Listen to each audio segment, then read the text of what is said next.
Alright, disclaimer first of all, I've got a blocked nose, I'm a little bit congested, I'm not entirely sure if you can tell in my voice, but you will definitely be able to tell with the amount of breathing I'm doing, because I'm struggling and I'm tweaking and I'm off the Percocet 30s, so yeah, that's a warning. If there's breathing, you know why. Rome, a name with a lot of baggage on the server, with multiple empires rising and falling under the name and banner. However, today I'm specifically going to be talking about Trebonius's Roman Empire.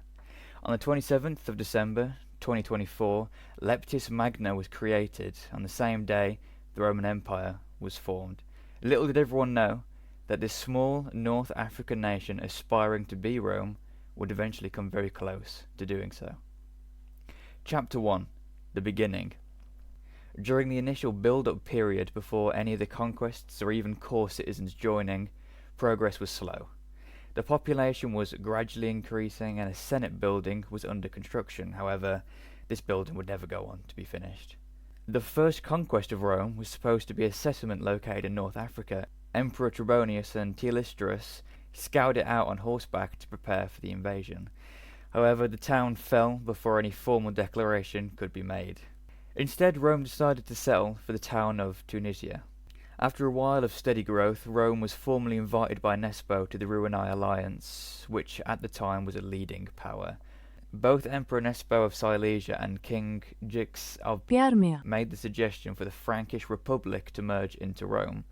This was while France was in decline. However, France was still stronger and bigger than Rome. Both Emperor Trebonius of Rome and President Coldmilk, now Varsovia, of France understood this. However, both leaders could see the potential of Rome, so France would agree to be formally annexed into the Roman Empire. Chapter 2. Growth. Not long after the Franco-Roman merge and the establishment of Gaul as a province, a small community of Turks decided on joining the empire after negotiating with Coldmilk. This would go on to being the third province, initially being called Mesopotamia, but then later renamed to Armenia. Around this time, the Roman leadership decided that uniting the community through the pillars of quote-unquote passion and loyalty would be essential in order to remain united. During this period of growth, the Roman military became more equipped, giving Rome newfound confidence.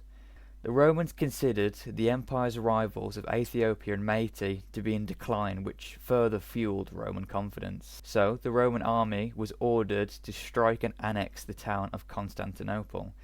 However, after not understanding how the siege system worked, this plan was unsuccessful. This unsuccessful attack alerted Constantinople of Roman ambitions, causing them to join Ethiopia. However, it was appearing that luck was on the Roman side, as the mayor of Constantinople would later agree to join the Romans peacefully. Rome was entering into a period of rapid growth, with two new provinces of Aegyptus and Macedonia being created. Meaty, who were a major rival of the Romans, had been in a period of economic crisis for a while, causing the main island and core part of Meaty to shed the rest of the empire in an attempt to solidify the core state. This would go on to pay dividends for Meaty. Due to this event, it opened up more room for Roman expansion, so they would set their sights on the Middle East. Chapter 3. Expansion. Rome would declare war on the settlement of Al-Quds, a massive settlement inland and historic importance, so it would be seen as a great potential addition to the empire. In a similar situation to Constantinople, the declaration was called prematurely as the mayor, Smoky Skies, was alerted to Rome's ambitions in the region. However, after negotiating with the Roman leadership, Al-Quds, now known as Jerusalem, would end up joining anyway. Around this time, bear with me.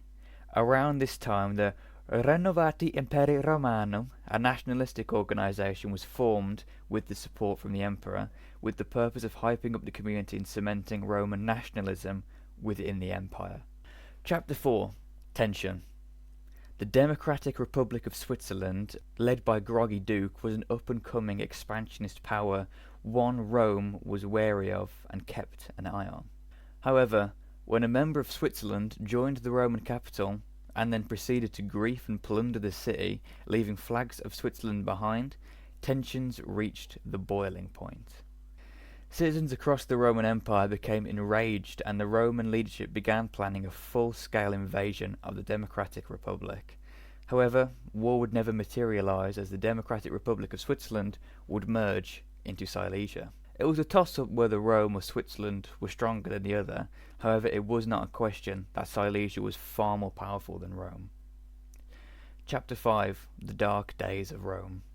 After the Swiss-Silesian merge, Silesia would go on to keep Rome under their boot. Threatening war was a weekly event in order to force Rome into aiding the Silesians in their wars. The first example of this was the Second Silesian West Slavic Confederation War. As discussed in the last documentary, Rome would suffer a humiliating defeat at the Battle of Czechia. This war would go on to cause questioning about Rome's military competence. After this war, Nestor would launch a crusade against the northern power. Rome would be forced into this crusade against its will. The Roman leadership and people hated their involvement in this war, with Emperor Trebonius himself privately calling it a disgusting move. This was a brutal war, with the only objective being to completely destroy.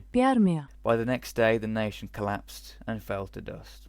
However, after this, Silesia would loosen their grip on Rome, allowing the nation to return to growth.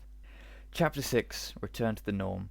After this dark period of military defeat and political submission, the Roman leadership decided to undertake some much needed reforms.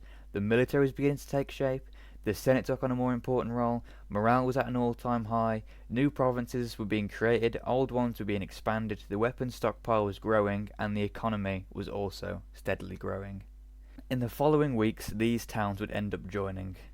Moldavia, Kiev, Alonian, and Vaspador, all located in Moldova, Ukraine, and southern Russia.